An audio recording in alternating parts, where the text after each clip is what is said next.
రేవంత్ గారు ఇక్కడ ఈ మాట నేను దాదాపు ఒక 25 సంవత్సరాల నుంచి అంటున్నా. ఎన్టీ రామారావు గారు మొట్టమొదట తెలుగు రాష్ట్రాలు, ఉమ్మడి తెలుగు రాష్ట్రంలో ₹2 కిలో బియ్యం పథకం పెట్టినప్పుడు 65 లక్షల తెల్ల రేషన్ కార్డులు ఉన్నాయి సార్ ఉమ్మడి రాష్ట్రంలో. 40 ఏళ్ళు అయిపోయింది రెహమాన్ గారు. పర్పస్ ఏంటి? పేదరికంలో అప్పుడు 3.5 సార్ కిలో మార్కెట్లో బియ్యం ₹2 ఇచ్చారు. తర్వాత సరే విజయభాస్కర్ రెడ్డి వచ్చి ₹1.90 చేశారు. ఫైనల్గా ఇప్పుడు ఆల్మోస్ట్ అది ఫ్రీ అయిపోయింది. ఫ్రీ అనుకుంటే ఇప్పుడు రూపాయి ఉందో మరి ఫ్రీ టోటల్ ఫ్రీ. ఇవాళ ₹50 ఉంది మార్కెట్లో. సన్నబియ్యం అయితే ₹60 పైనే ఉంది.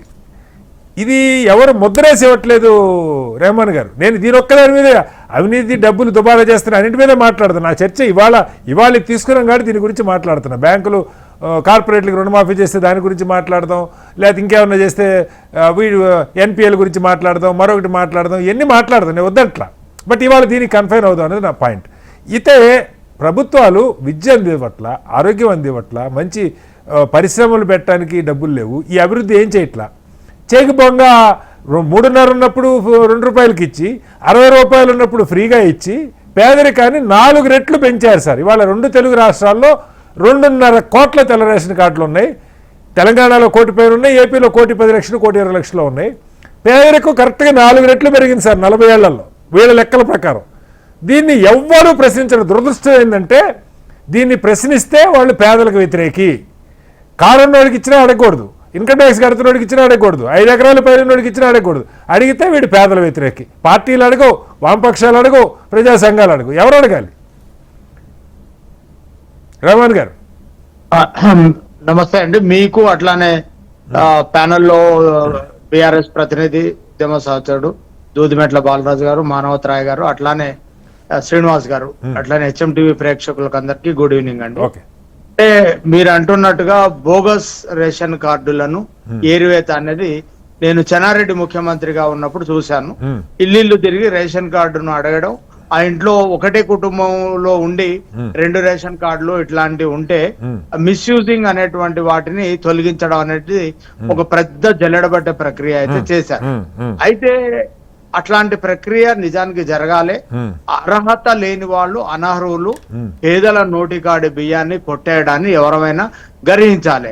అంటే కొంత పైకి వచ్చిన వాళ్ళు ఎవరైనా, అంటే అబోవ్ పావర్టీ లైన్, అంటే దారిద్ర్య రేఖకు ఎగువగా వచ్చిన వాళ్ళు ఎవరైనా దిగువ బీపీఎల్ లో ఉన్నటువంటి వాళ్ళవి కొట్టేయడాన్ని, లేకపోతే మధ్యతరగతి వరకు వచ్చిన వాళ్ళు తీసుకోవడాన్ని వ్యతిరేకించాలి. కానీ ఇప్పుడు చాలా మంది మేధావులు వేస్తున్నటువంటి లెక్కలు ఏంటంటే దేశం చాలా అభివృద్ధి చెందింది, చాలా మార్పు జరిగింది అనేటువంటి లెక్కలు చెప్తున్నారు. నిజానికి దేశంలో పేదరికాన్ని నిర్మూలించడానికి 75 ఏళ్ల స్వతంత్ర భారతదేశంలో సంపదను ప్రజలకు పంచడానికి, పౌరుల ఉపాధి మార్గాలను పెంచడానికి ఏం ప్రయత్నాలు జరిగినాయండి ఈ రోజు అటువంటి?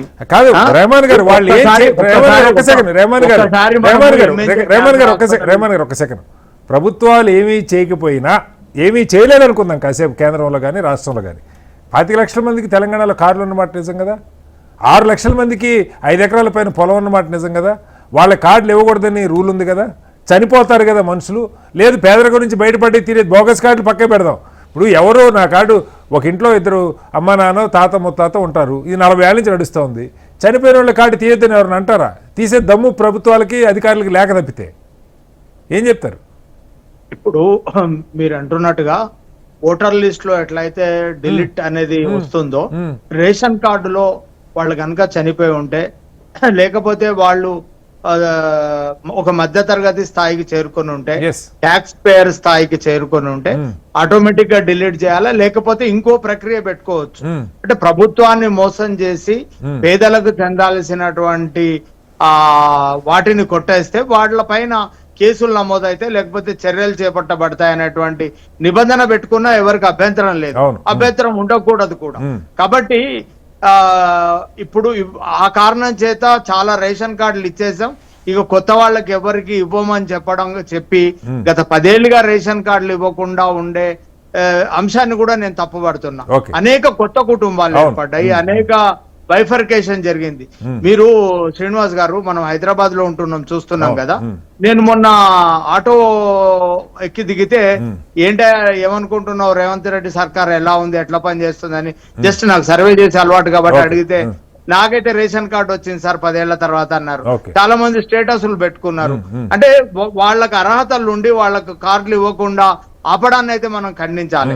అట్ దట్ సేమ్ టైం ఏంటంటే అంటే ఎవరైతే అనర్హులు అనుభవిస్తున్నారో దాన్ని మనం అట్ దట్ సేమ్ టైం మనం వ్యతిరేకించాలి. Okay. ప్రభుత్వాలు అంటే మనం శ్రీనివాస్ గారు మనం ప్రపంచంలో మన మల్టిపుల్ పావర్టీలో మనం చూసుకుంటే ఈ దేశంలో పేదరికం తగ్గింది అని ప్రకటించుకుంటున్నటువంటి సందర్భాన్ని కూడా మనం ఒకసారి ఆత్మ పరిశీలన చేసుకుంటే ఈ రేషన్ బియ్యము తిని 3 పూటల భోజనం చేస్తున్నటువంటి లెక్కల్లోనే మనము అంటే మల్టిపుల్ పావర్టీ లైన్ తగ్గింది అని చెప్పి చెప్పుకుంటున్నాం. అంటే ఎంతమంది పేదలు ఏదైనా జబ్బు పడితే కార్పొరేట్ లో మనం తగ్గిందని చెప్పుకోకూడదు సార్, ఇప్పుడు మరి పెరిగిందని చెప్పుకోవాలి రెహమాన్ గారు. ఎందుకంటే 80 కోట్ల మంది రేషన్ బియ్యం తింటుంటే మనం పెరిగినట్ట. డెఫినెట్ గా అంటే ఈ 80 కోట్ల మంది ఈ దేశంలో రేషన్ బియ్యం తీసుకుంటున్నాం. 75 సంవత్సరాల స్వతంత్ర భారతదేశంలో సన్న బియ్యం తింటున్నారు ప్రజలు. అంటే మొదటిసారిగా సన్న బియ్యం తింటున్నారు, తినిపిస్తున్నామని పాలక వర్గాలు చెప్పుకోవడాన్ని మనం ఎట్లా అర్థం చేసుకోవాలి? అంటే దేశం ఇప్పటి వరకు ఏ దుస్థితిలో ఉంది? ఎందుకు 75 ఏళ్లుగా వాళ్ళు సన్న బియ్యం తినలేకపోయినారు? ఎందుకు అర్హత కోల్పోయినారు? ఎందుకు ప్రభుత్వాలు ఇయ్యలేకపోయినాయి? లేదా వాళ్ళ కొనుగోలు శక్తిని ఎందుకు పెంచలేకపోయినాయి? అంటే సంపన్నులు మాత్రమే సన్న బియ్యం తినాలనేటువంటి ఆలోచనలు ఎందుకు కలిగి ఉన్నారు? పేదలు కడుపు నిండగా భోజనం ఇది తప్ప ఏం చేస్తున్నారు శ్రీనివాస్ గారు ఈ దేశంలో? ఈ దేశ ప్రజల కోసం